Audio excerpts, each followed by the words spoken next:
अच्छा, हार्मोन्स की बड़ी प्रॉब्लम रहती है महिलाओं को, जिसकी वजह से हमने देखा कि महिलाओं के डेट्स आगे पीछे हो जाते हैं। कहते हैं कि इस महीने तो मुझे बिल्कुल ठीक टाइम पे, अगले महीने डेट्स ही नहीं हुए। अब एक साथ कई महिलाएं ऐसी हैं जिन्हें महीने में 2-2 बार डेट्स हो जाते हैं। तो इसका कुछ बताइए कि ये कैसे करें हम ठीक? इसमें बस नॉर्मल है जी। हाँ। एक तो भुट्टा छल्ली खानी चाहिए अच्छा। मक्के की, बहुत फायदा करती है। अच्छा। पॉपकॉर्न खाने चाहिए। अच्छा। वो कॉर्न जो होते हैं, हाँ, स्वीट कॉर्न। हाँ स्वीट कॉर्न हाँ। खाने चाहिए। इसको नहीं छोड़ना चाहिए। लेडीज़ इसको लेती हैं वैसे तो, जिनको पता है, और बहुत सारी लेडीज़ गोलगप्पे खाती हैं, बहुत फ़ायदा करते हैं क्योंकि उसके अंदर पूरा, पर पानी असली होना चाहिए, नकली नहीं होना चाहिए। असली इमली वाला पानी हो, इमली हो, उसके अंदर जीरा अजवाइन सारा हो, तो वो पानी फ़ायदा करता है। नहीं तो चुपचाप अपना जीरा अजवाइन सौंफ का पाउडर बना के रखें, रोस्ट करके खाते रहें, इससे भी बहुत फ़ायदा होता है। और सबसे ज़रूरी होता है कि पेट ठीक रहेगा तो सब ठीक रहेगा। कुछ महिलाओं को पीरियड्स में दर्द बहुत होता है सर, कहते हैं कि दर्द बहुत होता है जिसकी वजह से काम नहीं कर पाते। पेन किलर खाने हाँ, पड़ते। पेन किलर खाने पड़ते हैं। कुछ तो मेरे दोस्त ऐसे हैं जिनको डेट्स होते हैं तो वो ऑफिस से 2-3 दिन की छुट्टी ही ले लेते हैं कि भाई जब खत्म होंगे 3 दिन हो जाएंगे उसके बाद ही ऑफिस जाएंगे। तो कुछ ऐसा है कि हम पेन रिलीफ, मतलब हमें पेन किलर ना खाना पड़े। उसमें ना पंचम हल्दी सबसे बेस्ट है। दूध में डाल के लेनी शुरू कर दो, 15-20 दिन लो, जिस दिन पीरियड आने उस दिन छोड़ दो। आप देखेंगे कि पहले से वो चीज़ें बहुत कम हो गई हैं और धीरे धीरे ख़त्म हो जाता है। ये होता कुछ नहीं है मैडम, थोड़ी सी इन्फेक्शन होती है पेट की नर्व सिस्टम में, उसी के कारण हर महीने ये दर्द भोगते हैं बच्चे।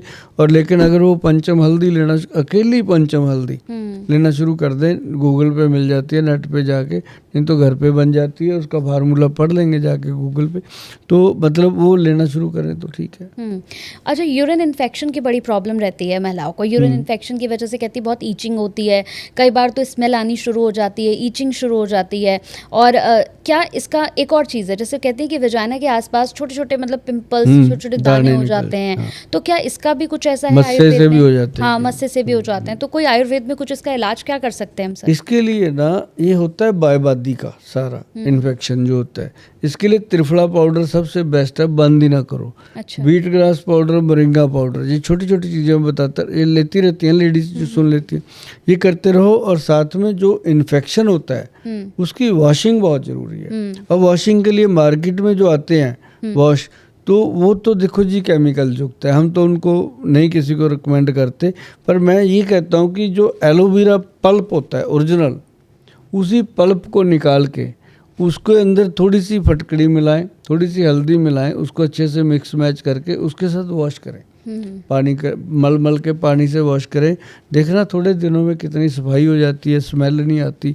और दूसरी बात है कि जो अंडर गारमेंट्स हैं लेडीज़ के, पैंटीज खास करके, उसकी वॉशिंग बहुत ज़रूरी है। उसको वो पैड सा बन जाता है नीचे, साफ़ नहीं होता प्रॉपर, या तो उसको चेंज करते रहो, क्या फ़र्क पड़ता है। पर रोज़ाना इतने पैसे खर्च करते हैं, अगर एक 100 रुपये की पैंटी हर हफ्ते 10 दिन में चेंज भी कर दी, नहीं ले ली, कोई फ़र्क नहीं पड़ता। उसी से इन्फेक्शन, मेरे पास बहुत महिलाएं आती हैं जिनको उसी से इन्फेक्शन हुआ होता है। जब हम उसके बारे में उसको वॉशिंग का सामान देते हैं, हमारे पास है अंडर गारमेंट वॉश का बनाया हुआ। अच्छा। तो जैसे हमारे पास वजाइना वॉश का भी बनाया हुआ एलोवेरा में। अच्छा। तो ये नेचुरल चीज़ें हम देते हैं, तो बहुत सारी महिलाएं बहुत खुश हैं। ऑनलाइन इसका ऑर्डर ही नहीं पूरा होता हमारे से, पहले नहीं था, लोगों को अवेयर नहीं थे। जेंट्स के लिए भी बनाया हुआ हमने वॉशिंग के लिए। अच्छा। लेडीज़ के लिए भी बनाया हुआ है। तो ये बहुत ज़रूरी होता है जी। हम सारा दिन अपना मुंह धोते हैं, बॉडी धो लेते हैं, कोई ध्यान ही नहीं देता इन चीज़ों की तरफ, अंडर आर्म की तरफ कोई ध्यान नहीं देता, नाभि की तरफ कोई ध्यान नहीं देता, अपने गुप्त ऑर्गन्स की तरफ कोई ध्यान नहीं देता। बस ठीक है, टॉयलेट गए, पानी से एक बार वॉश किया, बात खत्म हो गई, है ना। कोई कभी किसी ने उस जगह को, लैट्रिन वाली जगह को भी कभी साबुन लगा के साफ नहीं किया किसी ने। वो फिर उसके बाद कहते हैं ये बवासीर होगी, मस्से हो गए, तो भाई उसको क्लीन तो करो ना। तो ये जरूरी है, मतलब हाइजीन का बहुत ज़्यादा ध्यान रखना सबसे ज़रूरी है। जो आजकल के लोगों के अंदर यही एक बहुत बड़ी कमी है कि चेहरा चमका लेते हैं, बाकी चीज़ों पे ध्यान ही नहीं देते इनका। ठीक है। अच्छा सर, जैसे हमने देखा है प्रेगनेंसी के वक्त महिलाओं को, हमने देखा है कि किसी भी चीज़ को खा लेती हैं। जैसे हमने देखा बाहर का भी खाना खा रही है, आराम से घूम भी रही हैं। आजकल तो हम सोशल मीडिया पर देखते हैं कि प्रेगनेंसी का टाइम है और महिलाएं डांस भी कर रही हैं, कूद कर शराबें भी पी रही हैं। तो ये प्रेगनेंसी में किन किन चीज़ों का बहुत ज़्यादा हमें ध्यान रखना चाहिए? हमें ना इसके लिए पीछे युग में चले जाना चाहिए। जैसे पहले लड़की को प्रेगनेंसी होती थी, तो वो मायके चली जाती थी, 6 महीने मायके लगाती थी। क्यों? क्योंकि वहाँ वो टेंशन फ्री होती थी। तो जब टेंशन फ्री होगी तो बच्चा भी गुड जनेगी, है ना। तो उसके लिए आज की डेट में क्या है कि बेचारी जाए कहाँ, हस्बैंड वाइफ दो ही हैं घर में, दोनों ने घर चलाना है। अगर वो काम छोड़ के चली गई 6 महीने तो उसकी जॉब खत्म तो करे। ये जॉब वालों की बात बता रहा हूँ मैं। और जो हाउस वाइफ है उनका भी यही हाल है, जा वो भी नहीं सकती क्योंकि परिवार पहले जितने नहीं रहे। एक घर में 3-3 दरानी जेठानी होती थी, एक तो गई रहती थी, वो आई तो दूसरी चली गई, है ना।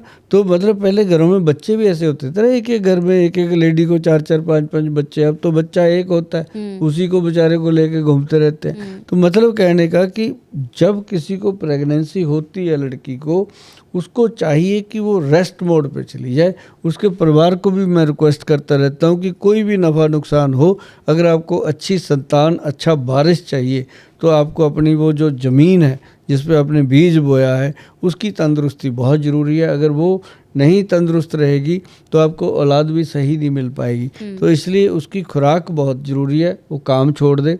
अब हमारे ऑफिस में क्लियर है जी, मेरे ख्याल है अभी हमारे पास 100-125 लड़कियां या लेडीज़ काम करती हैं जिसमें, और उनको ये खास हदायत है, लिखा हुआ है हमारा उसके अंदर कि 3 महीने की छुट्टी हम देंगे, 3 महीने की आप विदाउट सैलरी लो। तो 6 महीने आपने काम नहीं करना जब तक आपको बेबी आपकी गोद में अच्छे से आ नहीं जाता। तो ये होना चाहिए। अगर हम बातें करके चले जाएं टीवी पे, हमारे वहाँ पे ऐसा हाल हो तो कौन पूछेगा। तो ये सबसे बड़ी ज़रूरी बात होती है कि महिलाओं को खुराक अच्छी होनी चाहिए, जिसके अंदर उनको सबसे ज़रूरी होता है कि सलाद, फ्रूट में अनार, एप्पल, ये सारी चीज़ें उसको खिलानी चाहिए। नारियल का पानी देना चाहिए, तरबूज खिलाना चाहिए। जितना संतरा, मौसमी, सिट्रक फ्रूट लेडीज़ खाती हैं उतने सुंदर कंचन जैसे बच्चे पैदा होते हैं।